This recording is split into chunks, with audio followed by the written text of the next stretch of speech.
Good afternoon. It's Wednesday, the 7th of December 2016, just after 1 o'clock. Welcome to UK Column News. I'm your host, Brian Gerrish. With me in the studio, Mike Robinson. We will be joined very shortly by Alex Thomson with Eastern Approaches. And of course, Alex will be speaking from Holland. Well, the weather across the country is pretty mixed. Norfolk seems to be doing okay with sunshine. Same for Rhyl. Plymouth's a bit grey, north of the border. Glasgow and central Scotland, I think, is dull, wet and grey, apparently. Okay. So there we are. Well, here's a bit more grey than the Investigatory Powers Act. Now, we've been talking about this over the last number of weeks with Alex Thomson on the programme. This article, I strongly recommend everybody goes and reads. It's in the Register. It's called, the headline is, "The UK's Investigatory Powers Act allows the state to tell lies in court." And their subheading is "Enshrining Parallel Construction in English Law." And this is a pretty important article. It highlights some of the things that we've been highlighting over the last few weeks, but this one had passed us by because they're focusing on Section 56 of the Act, which they say that, as passed, sets out a number of matters that are now prohibited from being brought up in court. And they describe Section 56. They quote the section of the Act, and then they say that Section 56(1)(b) creates a legally guaranteed ability, nay duty, to lie about even the potential for state hacking to take place, and to tell juries a wholly fictitious story about the true origins of material used against defendants in order to secure criminal convictions. This is incredibly dangerous, they say. Moreover, in Section 56(4), as Section 56(4) makes clear, this applies retroactively, ensuring that it is very difficult for criminal offences committed by GCHQ employees and contractors over the years using powers that were only made legal a fortnight ago to be brought to light in a meaningful way. So, Alex, I'm going to bring you straight in because this is an unbelievably dangerous situation where Crown employees go into a court of law where they're supposed to tell the truth, the whole truth, and nothing but the truth. And they're not only being enabled to lie, they're in fact being encouraged, or if not even required to lie under oath in front of a jury. Where does this leave justice? It leaves English statute law at odds with natural justice. And that's the key point to bear in mind. This is an unlawful statute, and it's incumbent upon the first jury that has the good sense to see what it is, to strike it out through jury nullification. And with that in mind, if you are any Crown employee, any public servant, because I'm looking at the section on the screen here, and it says that in subsection 3 that it applies to any person holding office under the Crown, anyone employed by a police force or a postal operator, or even by the wording of it, contractors for any of those. So if you're anyone in court and you are challenged and you're told this section of the new act applies to you, what you need to say is, I appeal to the jury to nullify this statute because it is contrary to natural justice. I know where this has come from, Mike, because when I was still a GCHQ officer, we had briefing at unclassified level, of course, because there's nothing classified in it, by the legal advisor, a slightly prickly but fair man, who gave a talk on the title, "What Happens When Our Intelligence Comes to Court?" And this, of course, was a decade ago. There was none of this then. And he said with a sheepish look on his face, well, actually, we can't stop a judge ignoring a classification. If the other side's got it or subpoenaed it and it ends up in court, you, GCHQ officers, are going to have to be honest about it. And this is an attempt to plug that retroactively. It's unlawful and illegal, even if it's in the statute book. And looking at subsection 2, what it says that you cannot say, and this is not just intelligence officers, this is anyone in public office, you cannot say when cross-questioned, yes, we asked foreign government X to get this information. You cannot say, yes, we applied to the Secretary of State for a warrant against this person, or yes, we forced this person to become an informer for the person in the dock. You can't say any of that stuff according to this law, so that is an unlawful statute. Absolutely, and I mean, it's just another example of how constitutionally Britain is being left high and dry, and you know, this, I suppose, is related to everything that's going on around Brexit as well. This attitude of undermining our common law constitution and the protections that it provides, and overriding those with unlawful statute. Yes, it's enshrining principles. You see, that was the subheading of the Register's article again, and they're not endorsing that, they're just reporting on it. And this is the dangerous language here. The idea of enshrining is pretending that something is law which never was law. And English common law is unchangeable and unbreakable. So you can't have that. It's an attempt to get away with it. You know, it's bringing in an 11th commandment, thou shalt not get away with it, and pretending that it's equal to the others. But anyone who is a serving intelligence officer watching this, or anyone else who feels they may be affected in court, just bear in mind what the legal advisors said in the intelligence agencies in my day. They wouldn't say it now, I don't think, which is that you don't have any protection. If the judge and the jury act lawfully, your office will not protect you from lying. Well, that's an interesting statement.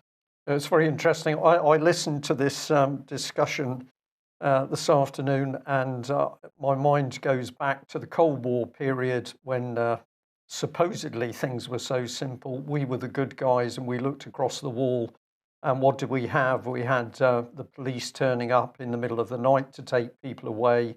We had secret courts. We had politicization of the courts. And this, of course, was all the tactics of those nasty communists the other side of the wall. What are we watching being put together? Exactly the same system. But of course, here it is much more dangerous because it's being done under the veneer of squeaky clean men and women in their fine suits and clothes. So this is very dangerous, I think. Just before I go back to Alex, just one other quote from this article, that they are calling this the establishment of a parallel system of secret justice. And this is something we've been talking about for quite a long time. And in fact, Full Fact, the fact-checking organization, has criticized us directly in the past for alleging a parallel system of secret justice. But it's absolutely coming out in the open. Yeah. Alex? Just to say, without taking up too much more time, this is a necessary precursor to an East German-style system, because the Stasi, the Staatssicherheitsdienst, the Secret Service there, had its offizielle Mitarbeiter, its official employees, who could go into court and say, take my word for it, I'm a state employee. But it also had people who were forbidden from appearing in court, and up to a fifth or a quarter of the population, and they were the EM, the inoffizielle Mitarbeiter, the unofficial snipes, basically. And they were there to clipe, to use that good Scots word, on all the rest of the population. So that is what this is being set up for. And you can see that there's going to be weasel words about the difference between a court and a tribunal. That's the core of what Mike was just saying about parallel justice. They can get away with it, and still, and already do to some extent in the US, by saying that there's a fictitious distinction between a court, where a court of law rules apply and court of record, and a tribunal. Or in America, they say that these exist under different titles of law. And anything that's called a tribunal, it's the rules of equity and jurisprudence, and even the state which is running it, not the judiciary. So don't be sucked in by this. Good advice. Very good advice. Well, if we've just heard, if you like, the documentary evidence as to what's happening in the justice system, if we can call it that, let's have a look at practicalities. So we'll bring in Melanie Shaw. And just say that we've been able to hear a recorded phone conversation with Melanie. This has been heavily redacted, but let's just remember this lady has now been in prison for over 7.5 months. During that time, she's been kept in solitary confinement, so only out of her cell for half an hour a day for a shower, no interaction with other prisoners, no access to the long-term medication which she's needed to survive, since she was a child abuse victim in Beechwood Children's Home, Nottingham, under immense pressure, lied to by the prison staff, visitors blocked, mail blocked. Let's just listen to a few of the things that the lady was able to talk about. Hello, darling, it's Melanie. Let me out to use the phone. Right, I need to tell you something important. I've signed a disclosure. A printout one came out then from Nottingham City Homes. They're destroying my £25,000 contents on the 16th. And now, all the things that have happened to me in this prison, right, I've now got staff on the fame game train wanting to make a name for themselves out of me. Right, now, when they're alleging all this, I mean, don't forget, I was kicked in the head when I swallowed toxic substances. Or what I'd like to say is, I wasn't unwell when I came to prison. and it seems like it's just one excuse after another to now try and control me. If there's a witch hunt on, let's talk seriously, witch hunt. And I don't understand what this government is so frightened about, because I will be released from bail address for a week until City Homes rehouse me. Because what they're planning on remanding me as soon as I get out, putting me back in prison, because they want to know where I'm living, and I'm technically homeless. My cat, I don't know whether they've destroyed my pet cat of 14 years. Where's Phoebe gone? You know? I don't want her locked in a prison, a PDSA, because they're done with my cat. Because I'm in isolation in this prison, which is absolutely disgusting. They keep lying and saying, we'll sort you out association because Christmas is coming up. You've got all these child sex offenders and murderers in here. One's gone out on a day trip in a taxi. I'm getting all my mail now, I think. I mean, I don't know. And I've got absolute tons of mail. I got over 3,000 letters in them 3 months in prison for the arson I didn't do. I've had nothing near that this time. But I have had a Christmas card come in from John, which I'm buzzing over. But could you ask Brian to put it on the column, please? To a shout out for Christmas cards for me. That's all I've got to look forward to. You know, I'm not bothered if people send me money or not, because the prison will probably steal it from me or fine me for something and take it. I'm not allowed to spend. I'm not allowed to say. I was 20. There's lockdown on me. You know, I'm in 24 hours in a cage, like a Romanian circus bear. But thank God for everything he's doing for me and the public. I love him, and the prayers that are coming through. Well, if that doesn't affect our viewers and listeners today, I don't know what would. This is the reality of Theresa May, David Cameron's Conservative Britain. There is no justice. Child abuse whistleblowers, far from being helped and supported, locked up in solitary confinement for over 7.5 months. That is the definition of torture under the United Nations rules, at least. And that is the so-called justice meted out to child abuse victims in UK. So Melanie's still unsure of what she's actually been charged with. She's apparently due to be sentenced in January next year, but she's also said that she believes she's going to be charged with a whole range of other things which have been supposedly happening in prison. And remember, of course, the medication that this lady has needed to survive over some 25 years since her original abuse took place, that medication denied to her once again. So Melanie said many other things. We can't share those with the public for a variety of reasons. So that little audio, heavily edited, but I think it gets out an impression of what's happening. Now let's have a look at what the state says about things, and we'll just recap on this letter which came from Bob Neal, who's chairman of the so-called Justice Committee. In the second paragraph there, he was talking about Melanie. Yes, somebody has asked the committee for help, but he can't do anything because he's not permitted to intervene in individual cases, and the committee isn't either. So basically, it doesn't matter what the crime is, it's no concern of the Justice Committee. Well, yesterday I had a chance to speak to the clerk of the Justice Committee. Now, this is 5 minutes long. It's a little telephone call. I'd encourage people to stick with it. Listen to what this man says to me. Bearing in mind, here is an advert from the Justice part of the government's website, which says, watch our bite-sized guide on how committees in the House of Commons gather evidence and how you can get involved. Let's hear what he had to say. Hello. Hi, Mr. Gerrish. Yes.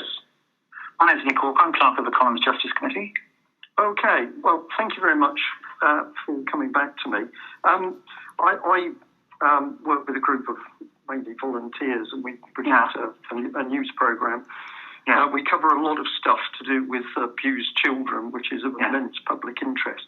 Yeah. And a member of the public has sent in a letter that he's received from the chairman, Bob Neal. Yes. I think the first paragraph is probably to do with Keith Vaz, but we'll leave that aside. The second paragraph is the one that's important for me, and that is this is what Mr. Neal says. you asked me to use my powers to end what you describe as the victimisation. You've seen the original letter that Mr. Brown sent to Mr. Neil, I take it? I've got it in front of me. Yeah. No, the letter that Mr. Brown sent to Mr. Neil. No, I haven't got a copy of that. I've only got the response. You need to get a copy of that from Mr. Brown, I suggest, but go on. Right, he says, you asked me to use my powers to end what you describe as the victimisation of child abuse whistleblowers and to support the release of Melanie Shaw from prison. I'm afraid the Justice Committee is not permitted to intervene in individual cases, so neither I nor the committee have any powers which we could exercise in relation to her case. This is a matter for the legal process. It is also a matter on which her constituency MP may be able to assist her. Well, that paragraph leaves the public in complete no man's land, because the whole reason that there's public interest in this case is because of the total breakdown of justice procedures, which we could take into the courts, but we could also take into the way that this woman has been treated in prison. So to say that the Justice Committee can't intervene, it's not a question of intervening, it's a question of the Justice Committee paying attention to what's going on here, because the government needs to be held to account. There's nothing I can really add to Mr. Neil's comments. If you want to write to Mr. Neil about this, or get Mr. Brown to write to him, then he'll respond again. But there's nothing I can say in addition, I'm afraid. So I can report to the public that the Justice Committee simply does not care if there is a breakdown of the very justice procedures which they're supposed to be scrutinising. You can report that the Justice Committee is not able to look at individual cases. They don't need to look at the case. They don't need to look at the judicial aspects of the case. They can look at... There's nothing I can add, Mr. Gerrish. If you want to continue the discussion with Mr. Neil, write to him.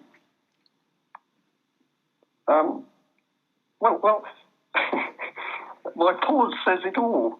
As a man who I think is reasonably well informed about how certain things work in the country, this letter from the chairman is a statement that the Justice Committee cannot intervene in individual cases. No, it's not that. That's what it says. No, it's the Justice Committee is not interested.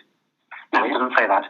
It says the committee cannot intervene in individual cases. Do you know anything? It says that quite clearly. Do you know anything about any of the child abuse cases at the moment? The committee does not look at individual cases. I can't add anything to Mr. Neil's letter. Just explain to me in simple layman's terms then what the committee does. The committee looks at the administration, expenditure and policy of the Ministry of Justice. It does not intervene in legal cases. Policy of justice. Policy, administration and expenditure of the Ministry of Justice. Would you consider that somebody should be brought in front of Mr. Gerrish, I'm not getting into an argument with you about policy issues like this. You are. Pardon? You are. I'm clarifying. You're asking me to enter into a discussion about policy issues, which I can't as a member of committee staff. Wait, if you want to pursue the issue, write again to Mr. Neil. Excuse me. If you want to pursue the issue, write again to Mr. Neil. Excuse me. You have just said to me that the committee deals with policy. You are the secretary, you're not? Of the Ministry of Justice. You are the secretary of the Ministry of Justice? No, I'm the clerk of the Justice Committee. Right, okay, you're the clerk of the Justice Committee. Therefore, part of your specific role will be to understand the policy with which the committee deals. Is that not the case? Mr. Brown asked the committee to look into the case of Melanie Evans. The chair, in his reply, explained that the committee can't do that. I'm not talking about her individual case.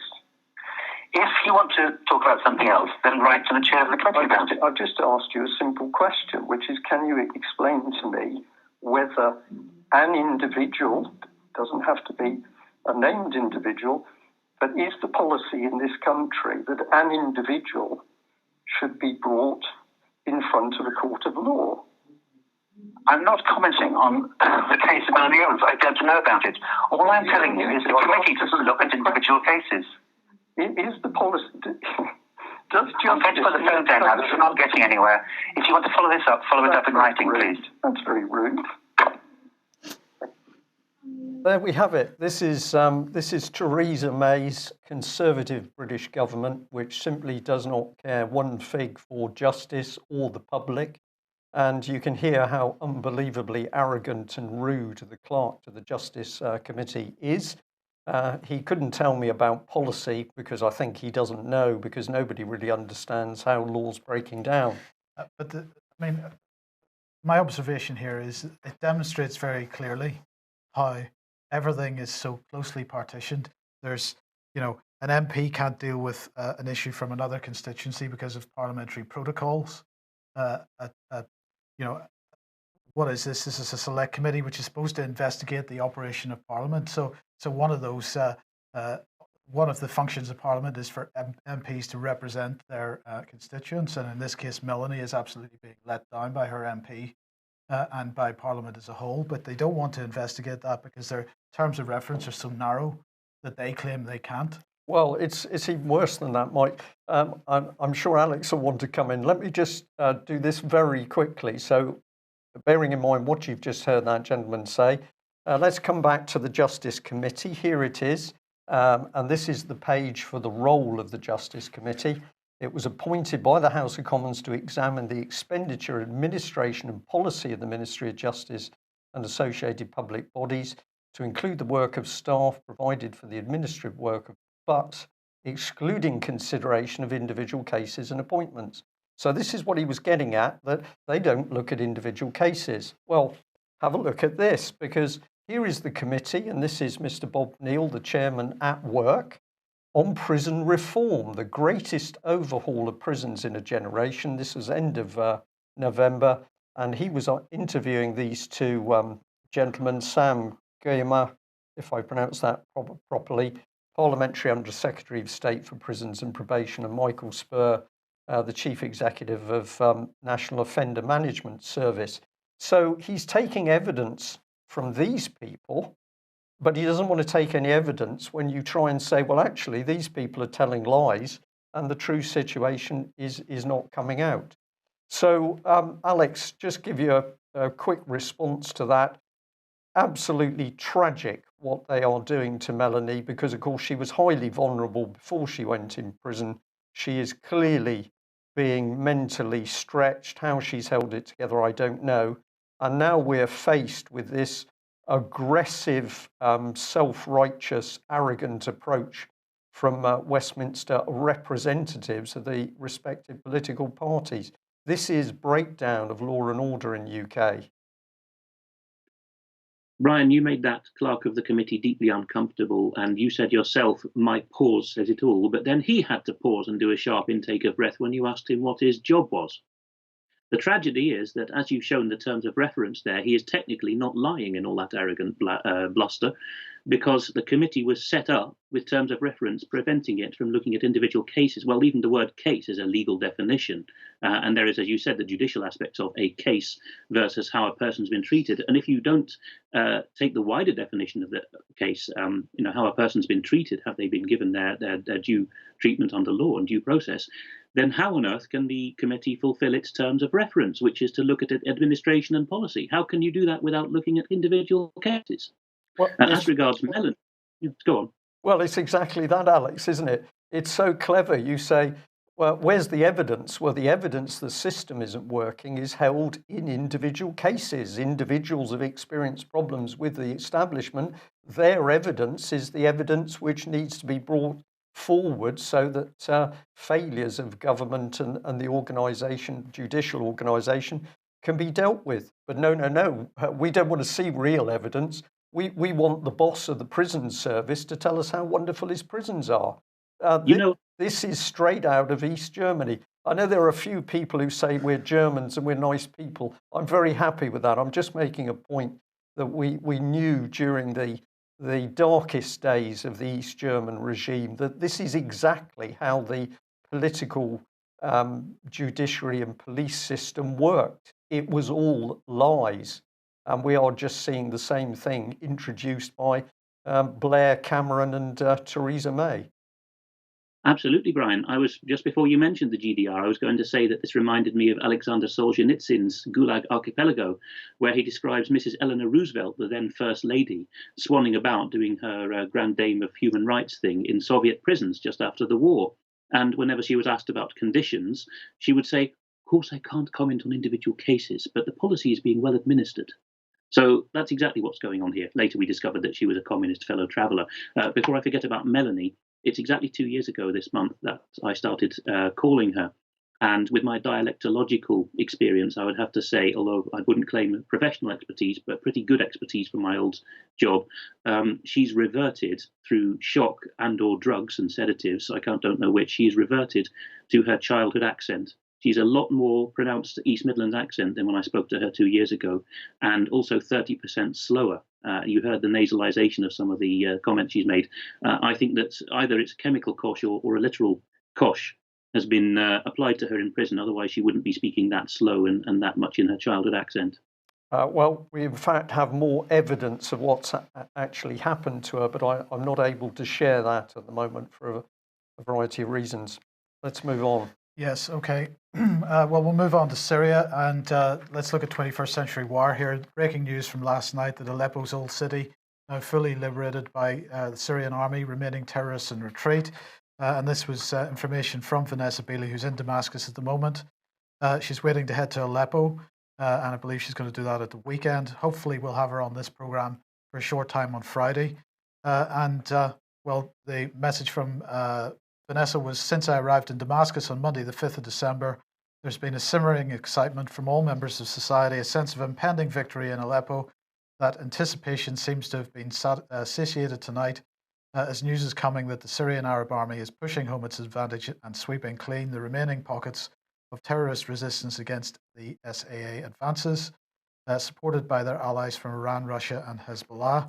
I met with Mother Agnes Mariam today in Damascus City Centre to discuss her work supporting the Syrian state's reconciliation projects, which offer all manner of amnesty and rehabilitation for armed mercenaries. During the meeting, Mother Agnes made the statement that between Syrians there are only solutions, no conflict. The conflict comes from outside Syria. So that says it all. In the meantime, as we suggested yesterday, the day before, things moving out of Aleppo and the attack heading towards ISIS pockets in Deir Ezzor and Idlib. And so hopefully it will not be too long, Brian, until Syria is free of these external forces calling themselves ISIS. It's fascinating to watch, Mike, and I think we can predict that we're going to see a huge increase in the rhetoric from particularly the BBC, of course, that we'll move on to another location. It'll be Ukraine. We'll start to see a shift now of UK, US, NATO policy to accuse. We're coming on to that. Accuse Russians of other areas. Yeah. Yes. Right. Now, the other day, Brian, you were talking about Europol and the comments from the Europol head about how we were going to see dangerous people moving into Europe if the situation in Syria ends up going the way it looks like it's going to go. And Alex, you wanted to highlight this article from The Independent. Turkey poised to send 3,000 refugees to Greece every day, according to intelligence officials. Do you think that the comments from the head of Europol are related to this? Was it more of a threat than a warning? I think we have to put two and two together there, Mike, because it's not current people sitting in Turkey that we're being warned about. We're being warned, in a veiled way about the fact that once Aleppo and the rest of Syria has been fully liberated of terrorist zones, these guys are going to sluice their way into Turkey, and they are then going to be at the rate of 3,000 a day put on boats. The still you showed there is Erdogan's party people, and him saying, he's yelling, by the way, which Turkish leaders sometimes do to make a point. He's saying, I will open the floodgates and Europe will have hell to pay, just like Gaddafi used to, by the way. And you can see at the end of that clip, if you go to it, that they all stand up and give him an ovation. So he means it. Okay, and we'll just move on through this. So you wanted to highlight this from Newsbud, the disastrous track record of the new leader of the free world. Yes, this is Christoph German, who writes for Newsbud, which is Sibel Edmonds' outfit, which he's set up recently. It's bigger than her now. And Christoph German he's obviously a German, as well as having the name German, but he's a particular Eastern Europe specialist. I've been in touch with him, actually. I put this in first just to show people that Germany is losing its economic supremacy. We keep hearing in the wake of Brexit and Trump that Germany is the last sane economy and it's going to be the last man standing. Look at Germany. It's a powder keg. And this is German's article is pointing out that inequality is actually going towards Anglo-Saxon levels, and that actually Merkel is serving a US agenda, not a German agenda, in her aggression towards Russia. And she's cut her own hand off, really, or cut off her nose to spite her face, because a lot of German businesses are no longer able to export to Russia and Eastern Europe as a result of the sanctions. Well, you're going to have to talk about this one. Yes, this is a tragic story. They all are, but this one has achieved notoriety. This is a 19-year-old young lady who was raped and murdered by a 17-year-old Afghan who wasn't screened or vetted because of the mass migration. I don't know whether you put the quote in, but essentially the German head of the Police Federation said to Bild-Zeitung, the German equivalent of the Sun, well, you inevitably get this if mass migration's done too quickly and no background checks are done, and all we have is an arrogant political class that insists the most precious thing is their own, the sanctity of their own moral judgments, and they will not accept that they've made a mistake. This has caused a huge fuss because she happens to be the daughter, the late daughter now, of Herr Dr. Clemens Ladenburger, who is the number 2 at the European Commission's Directorate General of Legal Services. So he's the second most senior Mandarin in the most important DG of the whole of the European Union, which you remember the book I recommended last week. That Dutch Mandarin makes a point of the fact that legal services are the core of the European Commission. And here is Ladenburger, and he's lost his own daughter as a result of this policy. Okay, and the Guardian here is saying that UK Muslims show a worrying belief in conspiracy theories, according to a think tank. We'll just bring up one little quote from this. They're saying, however, it also found that 31% of UK Muslims believe the US government was behind the 9/11 terror attacks, with a further 7% blaming the Jews, and only 4% saying Al-Qaeda was responsible. You know, if you looked at anti-Semitism in British society, you'd find probably a lot more than 7%. Muslims are actually better informed, and in some cases, don't laugh, but some viewers might laugh. But Muslims, if you talk to them in Britain, are more aware of Jewish history and more pro-Jewish than the background population. And the Muslim Council of Britain speaks for nobody, but it's particularly the Policy Exchange, this think tank, as they call themselves, which was interesting here, because the Guardian likes to quote them uncritically, but even they have to admit that actually by far the biggest conspiracy theory that British Muslims hold is just like the rest of us, that the US government did 9/11 as an inside job. There's far more Muslims in Britain who think that than think that the Jews or Al-Qaeda had anything to do with it. And David Goodhart was behind this survey, I suppose. Yes, and what's his background? Demos. Right. And who funds his current lot? The Open Society Foundation. So no surprises there then? None at all, and thanks to the viewer who pointed out this link to us. But then we have something interesting from Breitbart, which I think is on next slide. Hold on. The next one is how transparent are think tanks, and we wanted to highlight this table on the right-hand side, which seems to it's grading think tanks green, amber, and red, and of various shades, and really Policy Exchange gets the worst sort of status of any of the think tanks that are on that list. Well, this is a bunch of people. Interestingly, the author is in Tbilisi, Georgia, where I used to live, and he is now shining the light back on Europe from the what we could call the new free world in Eastern Europe, and saying, actually, Europe and America are infested with lobbyists masquerading as think tanks, which he says at the front of this report. And here he ranked, or his organisation ranks, British so-called think tanks, self-proclaimed ones, for what they disclose about their funding. And as you mentioned, the Adam Smith Institute and 3 others, basically neocon outfits down the bottom, are in the bottom category. And it's not just them. There's a website called Who Funds You, and they've given the Policy Exchange a D on a scale of A to E for their transparency of funding.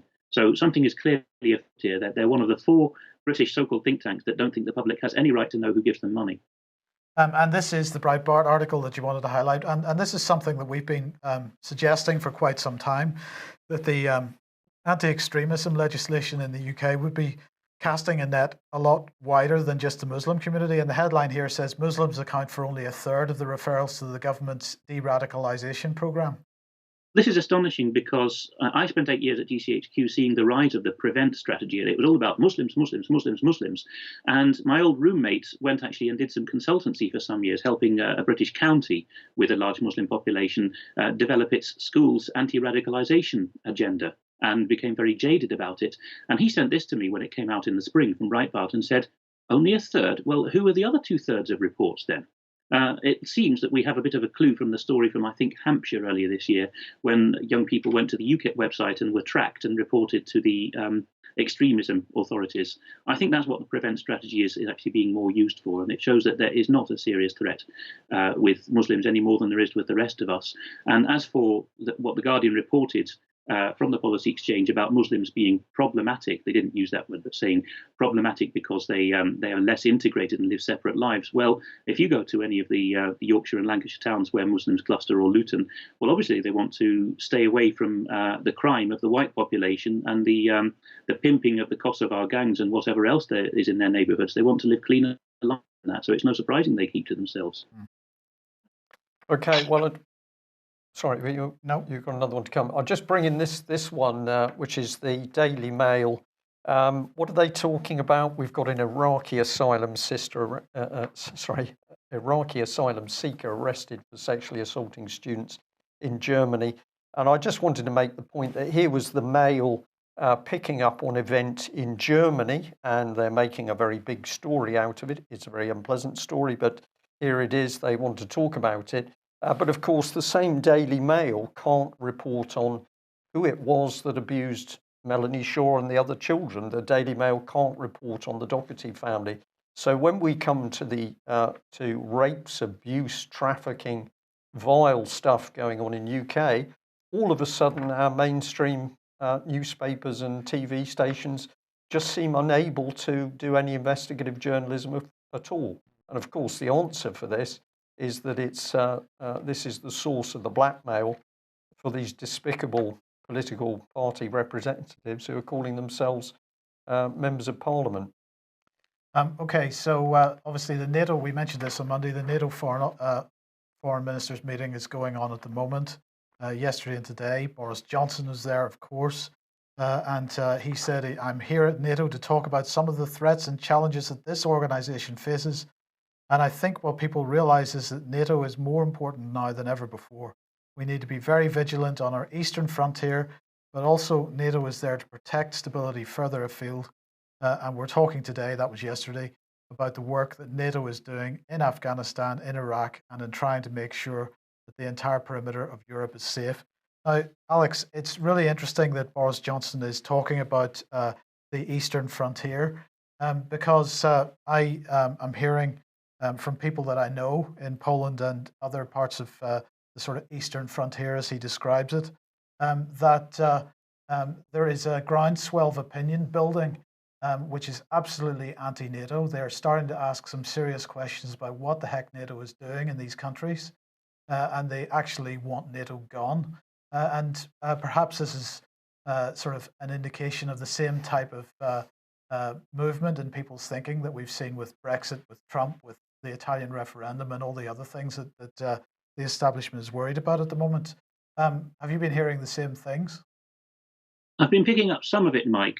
All three Baltic republics and northeastern Poland are on a plain, which is easy for the Russians to roll into, although it's marshy and swampy in places. And so they are the ones who are going to be obliterated, within 24 hours, many people say, no matter how many NATO forces are stationed in the country, if it comes to hot warfare, and particularly those in Poland around the Suwałki area who've seen the US troops come and be stationed, and they've been tweeting out, very gung-ho images of themselves firing rockets towards the Russians as a training exercise.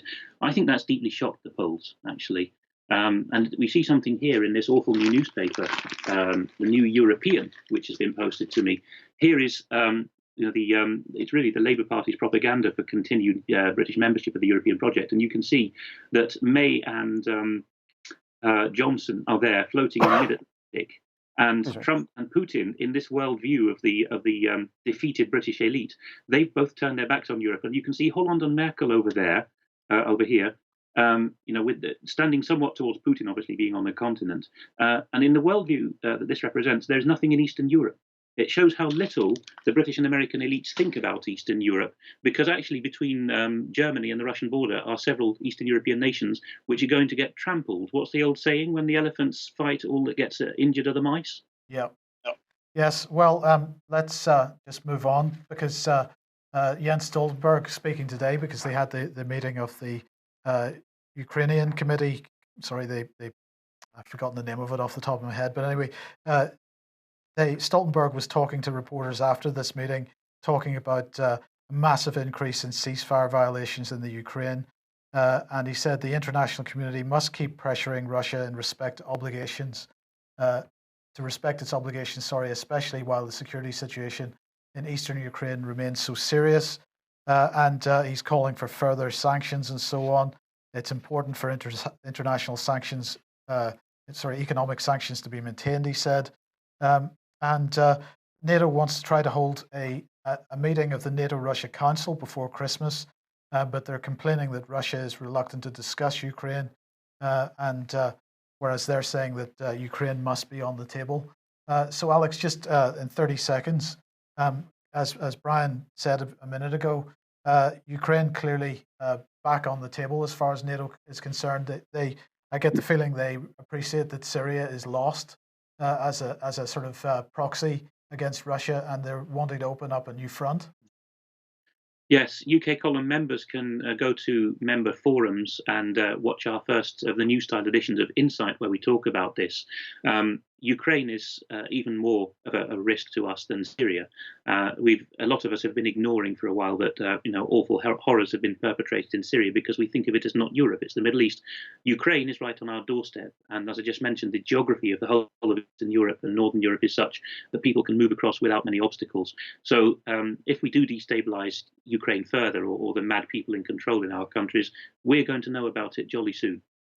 Yes, okay. And HMS Illustrious, Brian, our aircraft carrier, it doesn't look in that bad, Nick. We sold it for £2 million to the Turks for them to break it up. They got it for a song, really, but it seems to be sailing under its own power into warm waters, which is something that the modern destroyers aren't able to do. No, I believe £1 billion is going to be spent on trying to get the Type 45s with an. And we need to confirm that figure. Oh, right, okay. Yeah. Well, we're hearing that the Type 45s need £1 billion. But here's the reality of David Cameron's so-called defence policy, which is to decimate Britain's military in order to help force through the European military system. So a perfectly good aircraft carrier worth millions, and especially to the British public, that is simply sent away to be scrapped. Meanwhile, there's a childish threat that an aircraft carrier, Queen Elizabeth, that is not fully in service, does not have aircraft, will at some time in the future be sent into the South China Seas to intimidate the Chinese. But they're the same Chinese that David Cameron's invited in to rebuild our nuclear infrastructure. This, as we've said before, is straight out of Alice Through the Looking Glass. We've got utter madness now in Westminster, very, very dangerous people. But what is it always ending in war? And with the war comes the victims. So remarkable that the day that the aircraft carrier is scrapped, the government has finally decided that it may well release, or at least put Sergeant Blackman, Al Blackman, who's been in prison for the last couple of years, they may actually release him on bail. So I've got to say that what is this man? He's been a political scapegoat. He was put in a dangerous war scenario, horrible things happening around. He does something quite horrible himself, but he's under tremendous pressure. But the government then uses him as a scapegoat. We have said he's been held as a political prisoner. I think that is exactly right. And he's been, I believe, used as a sort of safety valve to control the feeling of military veterans who are starting to see through what the government's up to. Alex, I don't know whether you'd just like a very quick response on that one. There's something very, very sinister going on in the way that the military are being used for these wars. I think particularly the Royal Marines, Brian. You've mentioned before how, well, just yesterday, in fact, with David Ellis on the show, how the Major General in charge of the Marines, McGowan, is particularly nobbled, and I think that was a key appointment for them to get, because the Marines are the most respected fighting force, other than our special forces, which are smaller, of any size. The Marines are our most respected fighting force, and they rank with the best in the world. So obviously they're a huge danger to the government, which is why returning servicemen in 1920 were disarmed, and why we had the first breach of our Bill of Rights entitlements to bear arms after the First World War. Governments always look to keep the soldiers sweet, and if they can't, they want to keep them locked up. Yeah. Okay, Alex, I'm afraid we're rapidly running out of time, so we're just going to cover a couple more things that you'd included here. And I wanted to mention this one because you're obviously in the Netherlands, and the Netherlands, one of the first countries to be pushing forward with the euthanasia agenda. So you wanted to highlight this, which seems like a pretty terrible story to me. The headline is "My Brother is Dead," and we've got a quote here from it. And the quote says, of course, he was sad about being euthanized. He had been sad the previous day when he saw his two little sons for the last time. He hadn't cried for the last month, but he did when his boys came to say goodbye. They knew that Papa was ill and that he couldn't get better again, but they didn't know that he wouldn't be there the next day. Mark did know that, though, which is why he cried. Hay fever, he blurted out through his tears when they looked questioningly at him. No, you haven't, said the youngest, crawling back into his lap one more time. I, the brother of the euthanized person, had to think of my daughter and what I feel. And what I would feel if I knew I was holding her for the last time. What is going on here, Alex? What's going on is this man was, it affects many, an alcoholic. And his parents tried to bail him out. His brothers and sisters did their best. And he became depressed and desperate, as many do. It affects almost every family somewhere. But what happened? He talked it into himself that the thing to do was to euthanize himself. Great, said the doctor. If you're sure you want to go ahead with it, I'll gladly take you off the state's books. So that was it. He arranged a date. This is always the oddest thing about being in the Netherlands, is that you talk to people and they say, sorry, I can't see you next Saturday. Granny's being injected. You know, it's planned. And they go, a last drink together. And that's it. The state's happy. The doctors are quite happy to do this. We covered this on the 24th of February, if you look up the UK Column Archive, with an old lady whose husband asserted that she wanted to die and she just mumbled and then she got injected. So a lot of this is going on. And increasingly, the Dutch government wants to broaden the definition of euthanasia candidates to anyone who considers their life complete. So young adults with mental health problems. So in this country, when this situation or this issue comes up for debate, something that parliamentarians that are supportive of the idea constantly say is, oh no, this is not the start of a slippery slope. But the Netherlands is absolutely demonstrating that it is, because the warnings from us and people that are against this in principle are basically that well, it won't end with people that are terminally ill. It will end up with, and you're now talking about somebody who has got nothing more wrong with them than alcoholism, which may well be dealt with in other ways. Yes, and what's worrying is this isn't being done quietly now. It's, as with the abortion agenda, it's being trumpeted. You know that there was a Twitter hashtag, shout your abortion, this year. And this seems to be shout your euthanasia, because the chap whose brother euthanized or was leaned upon to euthanize himself in this case has written in this general interest magazine, Linda, which is where I got the quotation from. And at the bottom of the article, it says, this is an abridged extract from a forthcoming book on how my brother topped himself. Wow. So we're going to, it's being heavily propagandized then? Absolutely it is, yes. Yeah. Okay, well, we'll just end on a bit of corruption. Oh, sorry about that. So this is from Fair Press. The story is Fair Press exclusively brings the study Representations of Corruption in the British, French and Italian Press. Look, we don't have time to read the quote. Alex, just give us the background to this. Oh, the background is that studies have been done comparatively on how the press in these three European countries report corruption, and the takeaway finding was that whereas the Italians focus on judges and whether they do their job or not, the French and especially the British simply use other words that are not redolent of corruption. If they use corruption vocabulary, it's for overseas events, and if there's corruption at home, they use other terms instead. Right. Okay, and we'll just end on this one then, which is a book by David White called How Corrupt is Britain? And the the blurb says, banks accused of rate fixing, members of parliament cooking the books, major defence contractors investigated over suspect arms deals, police accused of being paid off by tabloids. The headlines are unrelenting these days. Perhaps it's high time we ask just exactly how corrupt is Britain.